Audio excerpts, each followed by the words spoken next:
وبما أني قادري أقول أدرك عبدك جيلاني أدرك عبدك جيلاني. معزز محترم سامعین و حاضرین، السلام علیکم ورحمۃ اللہ تعالی وبرکاتہ.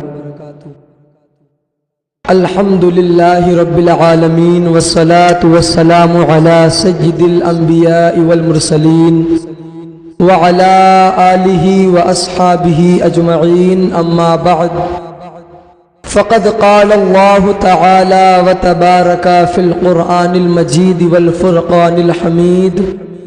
اعوذ باللہ من الشیطان الرجیم، بسم اللہ الرحمن الرحیم.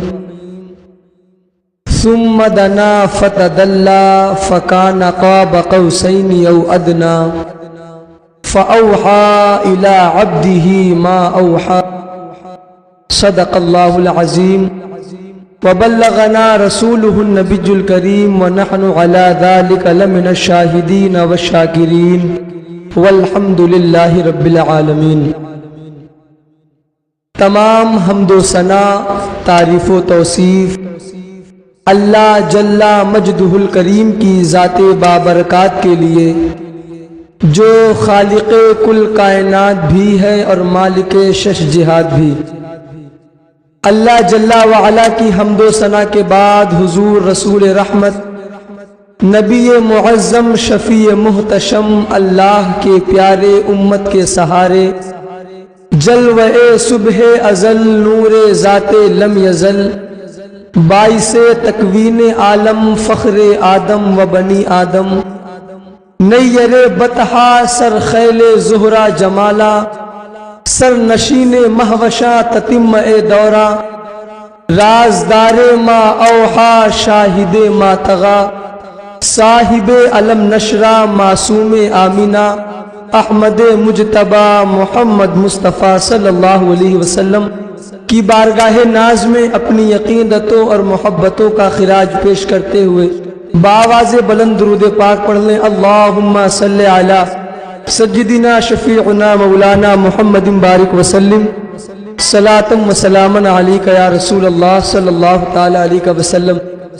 حضرات گرامی، آج کی یہ بابرکت اور مقدس شب معراج مصطفیٰ، یہ بڑی عظمتوں والی رات ہے، اور ایسا حسین، ایسی عظیم، ایسی عظمتوں کی رات، اسی رات کا صدقہ ہے کہ آج پوری دنیا میں مسجدیں آباد ہیں، پوری دنیا میں مسجدیں بنی ہیں، لوگ نمازیں ادا کر رہے ہیں اللہ کے نام پر. اپنے سروں کو جھکا کر جتنی مسجدیں آباد ہیں سب اس رات کا صدقہ ہے. کیوں؟ جب میرے آقا معراج کی شب اللہ کے مقدس قرب میں پہنچے تو اللہ نے جو تحفہ دیا تھا وہ تحفہ نماز کا تھا. جو تحفہ لے کر آئے حضور، اسی تحفے کی برکت سے آج پوری دنیا میں مسجدیں آباد ہیں. اور یہ کیسا عظمتوں کا نشان ہے کہ امت جتنا اس پر ناز کرے، جتنا فخر کرے، سب کم ہے.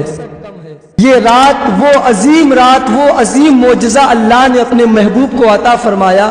ویسے تو تمام انبیاء کو معجزے دیے گئے، سب کو کمالات عطا کیے گئے، سب کو مراتب دیے گئے، لیکن جو عظیم معجزہ میرے آقا کو اس رات دیا گیا، اس کی کوئی نظیر نہیں، اس کی کوئی مثال نہیں ملتی.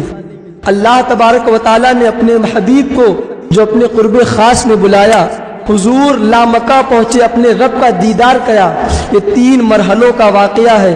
پہلے مسجد حرام سے مسجد اقصی تک حضور تشریف لے گئے، مسجد اقصی سے 7ویں آسمان تک پہنچے، اور اس کے بعد لامکہ اور رب کے قرب خاص میں پہنچے.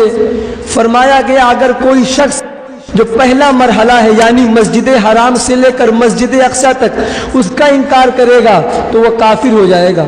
اس لیے کہ قرآن پاک کی آیت اس واقعے پر شاہد ہے. سبحان الذی اسرا بعبدہ لیلا من المسجد الحرام الى المسجد الاقصی. یہ آیت اس بات پر گواہ ہے کہ اللہ کے حبیب مسجد حرام سے مسجد اقصی پہنچے، اگر کوئی اس کا انکار کرے گا کافر ہو جائے گا. اور جو حضور 7ویں آسمان تک پہنچے مسجد اقصی تک، فرمایا یہ احادیث مشہورہ سے ثابت ہے، اگر کوئی اس کا انکار کرتا ہے گمراہ و بد مذہب کہلائے گا. اگر کوئی رب کی بارگاہ میں جو حضور پہنچے، رب کا دیدار کیا، یہ خبر واحد سے ثابت ہے، اگر کوئی اس کا انکار کرے گا وہ تو فاسق و فاجر کہلائے گا۔ یعنی یہ اہل سنت کا جو عقیدہ ہے بالکل حق ہے، احادیث طیبہ کی روشنی میں ہے کہ اللہ نے اس مقدس رب میں، اس مقدس رات میں اپنے محبوب کو اپنے قرب خاص میں بلایا۔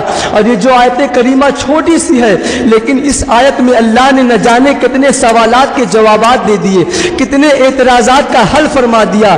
فرماتا ہے رب سبحان الذی، پاک ہے وہ ذات، پاک ہے وہ ذات جو لے گئی اپنے بندے کو راتوں رات مسجد حرام سے مسجد اقصی تک۔ سوال ہوا تھا کس نے معراج کرائی، کون لے کر گیا؟ تو فرمایا سبحان الذی، پاک ہے وہ ذات۔ لے جانے والی ذات کوئی معمولی ذات نہیں ہے۔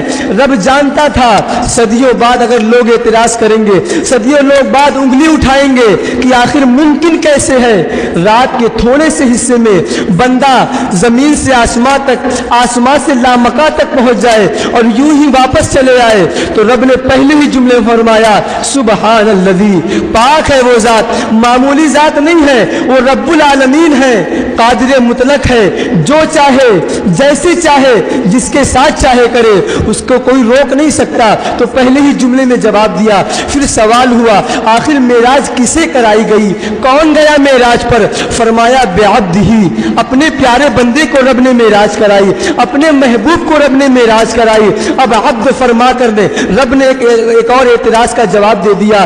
عبد عربی زبان میں اس کو کہتے ہیں جس کے اندر روح بھی ہو، جسم بھی ہو۔ رب جانتا تھا لوگ اعتراض کریں گے، صدیوں بعد کوئی آئے گا وہ کہے گا جسم کے طور پر نہیں بلکہ روحانی معراج ہوئی تھی۔ اللہ نے اس کا بھی جواب دے دیا اور فرمایا بندہ گیا، عبد گیا، عبد گیا تو روح بھی گئی، جسم بھی گیا، سب کچھ معراج پر گیا۔ پھر سوال ہوا یہ آنا جانا کب ہوا؟ رب نے فرمایا اسرا، رات میں ہوا۔ پھر فرمایا کتنی دیر میں ہوا؟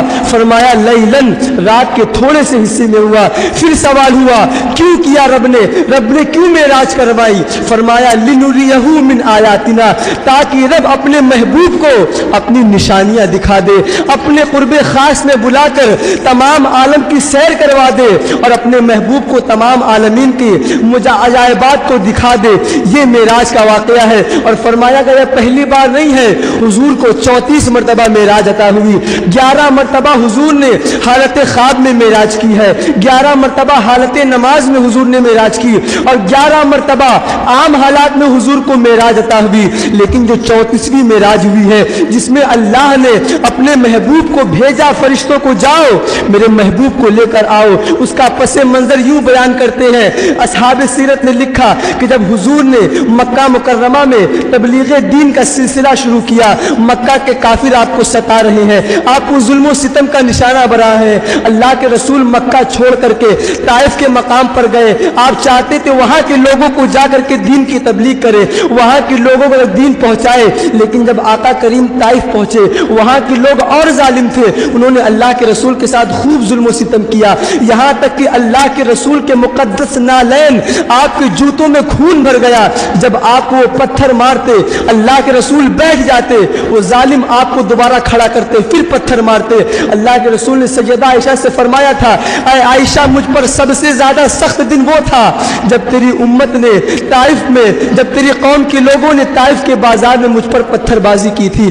تو انہی تکلیفوں کو کم کرنے کے لیے، انہی پریشانیوں سے اللہ کے رسول کو دلاسا دینے کے لیے اللہ نے اپنے قرب خاص میں بلایا کہ جاؤ محبوب کو بلا کر کے لاؤ، محبوب میری زیارت کر لے، اور جب زیارت ہو جائے گی سارا غم دور ہو جائے گا، ساری پریشانیاں ختم ہو جائیں گی، ساری آزمائشیں ختم ہو جائیں گی۔ اس طرح اللہ تبارک و تعالیٰ نے معراج کی رات حضور کو اپنے قرب خاص میں بلایا۔ اور حضرت امام مالک سے جب سوال ہوا تھا کہ حضرت آپ بتائیں کیا معراج کی رات حضور نے اپنے رب کو دیکھا تھا؟ تو آپ فرماتے ہیں کتنا دلکش جواب دیا، آپ نے فرمایا یہ جو ہماری آنکھیں ہیں یہ فانی آنکھیں ہیں، یہ فنا ہونے والی آنکھیں ہیں، اور رب کی ذات باقی ہے، رب کی ذات باقی رہنے والی ہے۔ ہماری فانی آنکھیں رب کی ذات کو نہیں دیکھ سکتی۔ جب ہم جنت میں جائیں گے اللہ ہمیں باقی آنکھیں عطا فرمائے گا، اللہ ہمیں باقی آنکھیں عطا فرمائے گا، تب ہم رب کا دیدار کریں گے۔ لیکن حضور کی شان یہ ہے کہ حضور نے معراج کی حبیب وہ کلام اور دیدار کا فرق کیا ہے، وہ کیا ہے کہ جب حضرت موسیٰ علیہ السلام نے تمنا کی تھی اَتَ مولا ربی ارنی انظر الیک، اے مولا میں تجھے دیکھنا چاہتا ہوں، میرے دل میں تیرے دیدار کی خواہش ہے، میرے دل میں تیرے دیدار کی تمنا ہے۔ تو رب نے فرمایا تھا لن ترانی، میری تجلیات اپنی تجلی نہیں دکھائی تھی بلکہ اپنی ذات کی تجلی بھی نہیں بلکہ اپنی صفت کی تجلی دکھائی۔ کوہ طور پر تجلی ڈالی گئی اور موسیٰ کو حکم ہوا وہاں سے دیدار کرو، لیکن عالم کیا تھا؟ فلما خر موسیٰ صعقا، حضرت موسیٰ نے جب اللہ کی صفت کی تجلی، اللہ کی صفت کا جب دیدار کیا اور وہ بھی عکس کے ذریعے، تو آپ غش کھا کر کے گر پڑے۔ یہ حضرت موسیٰ جو جلیل القدر پیغمبر ہے، یہ ان کی بات ہے کہ انہوں نے تمنا ظاہر کی لیکن صرف تجلی دیکھ کر کے بے ہوش ہو گئے۔ اور اللہ کے رسول کی شان دیکھے، رب کے محبوب کی شان دیکھے، حضور اپنے بستر پر آرام فرما ہے، حضور حضرت ام ہانی کے گھر پر آرام فرما رہے ہیں۔ رب نے فرشتوں کے جماعت بھیجا، 50,000 فرشتے حضرت جبرائیل کی قیادت میں آئے اور حضرت ام ہانی کے مکان پر آئے۔ اور اس کے بعد جب ہوا کہ حضور کو بیدار کیسے کیا جائے، حضور کی آنکھ کو کیسے کھولا جائے، تو حکم ہوا اے جبرائیل اپنے نورانی لبوں کو محبوب کے قدموں سے لگا دو، اپنے نورانی لبوں سے محبوب کے قدموں کا بوسہ لو، انشاءاللہ حضور بیدار ہو جائیں گے۔ اور یہی ہوا، جب حضرت جبرائیل نے اپنے نورانی لبوں کو حضور کے قدموں پر لگایا تو حضرت حضور بیدار ہو گئے۔ امام اہل سنت نے اتنا خوبصورت نقشہ کھینچا ہے، فرماتے ہیں تاج روح القدس کے موٹی جنہیں سجدہ کرے، رکھتی ہے واللہ وہ پاکیزہ گوہر ایڑیاں۔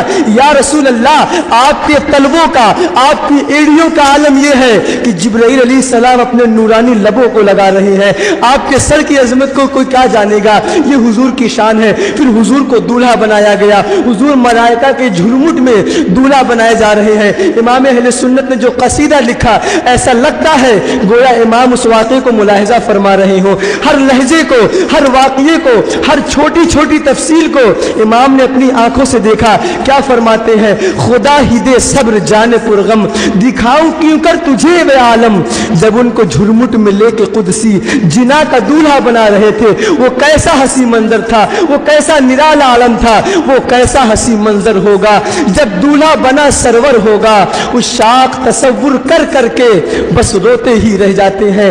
ہر ایک شعر میں کتنے باریک باریک نقطے بیان کیے۔ جب صلح حدیبیہ کے موقع پر حضرت عروہ ابن مسعود تشریف لائے اللہ کے رسول سے معاہدہ کرنے کے لیے، بات چیت کرنے کے لیے کہ دیکھیں مسلمانوں کی فوج کیسی ہے، صحابہ کا عالم کیا ہے، تو واپس جا کر کے انہوں نے مکہ کے کافروں کے سامنے جو تقریر کی تھی اس کا خلاصہ یہ تھا کہ اے لوگوں، یہ جو مسلمان ہیں، جو نبی کے عاشق ہیں، جو نبی کے صحابہ ہیں، یہ اپنے نبی سے اتنی محبت کرتے ہیں کہ جب ان کے نبی وضو کرتے ہیں، ان کے نبی وضو کر جسم سے پانی گرتا ہے، صحابہ اس پانی کو زمین پر گرنے نہیں دیتے ہیں، صحابہ اس پانی کو اپنے ہاتھوں پر، اپنے چہروں پر، اپنے سینوں پر مل لیا کرتے ہیں، اور جب نبی اپنے منہ سے لعاب دہن نکالتے ہیں صحابہ اس کو بھی زمین پر گرنے نہیں دیتے بلکہ اپنے چہروں پر مل لی۔ واقعے کو اپنے ذہن میں رکھیں اور ذرا معراج کی رات میں آئے جب اللہ کے رسول نے اپنی زندگی میں وضو کیا، صحابہ نے گرنے نہ دیا، حضور نے لعاب دہن نکالا، صحابہ نے زمین پر گرنے نہ دیا۔ اب معراج کی شب ہے، حضور دولہا بنائے جا رہے ہیں، فرشتوں کی جماعت آئی ہوئی ہے، جنتی جوڑا آیا ہوا ہے، حضور کو دولہا بنانا ہے۔ جب حضور کو نہلایا جا رہا تھا اب سوال پیدا ہوا، ساری زندگی تو صحابہ نے حضور کے جسم پر لگنے والا پانی زمین پر گرنے نہ دیا، اب معراج کی رات سارے صحابہ اپنے گھروں پر ہے، صحابہ آرام کر رہے ہیں، اب جب حضور کے جسم سے پانی گرے گا تو اس کا کیا ہوگا؟ امام اہل سنت فرماتے ہیں وہی تو اب تک جھلک رہا ہے، وہی تو جوبن ٹپک رہا ہے، نہانے میں جو گرا تھا پانی کٹورے تاروں نے بھر لیے تھے۔ امام فرماتے ہو پانی اس وقت بھی زمین پر نہیں گرا بلکہ تارے کٹورے لے کر کے اس پانی کو اپنے اوپر مل رہے تھے، اسی پانی کی روشنی ہے اور اسی کی چمک ہے، آج ستارے تڑپ رہے ہیں، آج ستارے چمک رہے ہیں۔ اس کے بعد کچھ پانی بچ گیا، کچھ پانی رہ گیا، اس کا نقشہ امام اہل سنت نے کھینچا اور کتنا دلکش شعر فرمایا. فرماتے ہیں بچا جو طلبوں کا ان کے دھون، بنا وہ جنت کا رنگ روغن. جو کچھ پانی رہ گیا تھا حضور کے قدموں سے لگ کر کے جو پانی گر رہا تھا، وہ تھوڑا سا پانی بچ گیا تھا، اس کا کیا ہوا؟ امام اہل سنت فرماتے ہیں بچا جو طلبوں کا ان کے دھون، بنا وہ جنت کا رنگ روغن. وہ ضائع نہیں ہوا، وہ زمین پر نہیں گرا، بلکہ اس پانی سے جنت میں رنگ کیا جا رہا ہے. وہ پانی جنت کا رنگ و روغن بنا جا رہا ہے.